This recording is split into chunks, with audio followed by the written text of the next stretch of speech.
2000 টাকার নিচে তিনটা বাজেট ফ্রেন্ডলি রাউটার। একটা হচ্ছে টেন্ডা, টিপি-লিঙ্ক, নেটিস। এগুলো নিয়ে অনেক অভিযোগও আছে, অনেকের কাছে অনেক গুণকীর্তনও শুনতে হয়। তারপর আমি বলি যে এই বাজেটের মধ্যে যদি আপনি রাউটার নিতে চান তাহলে এই তিনটার মধ্যে নিতে পারেন। প্রথমত টেন্ডা হচ্ছে AC5 টেন্ডার। এটা মোটামুটি তারা ক্লেম করছে 20-25 জন, আমার মনে হয় যে 10 থেকে 12 জন 15 জন ইউজার মোটামুটি বেশ ভালোভাবে চালানো যায়। আপনি একটু ভালো ব্যান্ডউইথ নিয়ে নেবেন, মোটামুটি বাজেটের মধ্যে ঠিক আছে, 1950 টাকা। এরপরে আরেকটা হচ্ছে C24, একটু অভিযোগও আছে রাউটারটা নিয়ে, তবে বাজেটের মধ্যে ওকে।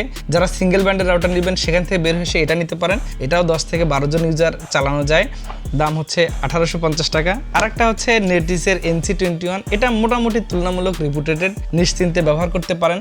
আর ফ্রিকোয়েন্সিটা বেশ ভালো আছে। এটা মাইমো টেকনোলজি আছে, বিমফর্মিং টেকনোলজি আছে, IPv6 প্রত্যেকটাতেই আছে। এটা নিতে চাইলে আপনাকে খরচ করতে হবে 1950 টাকা।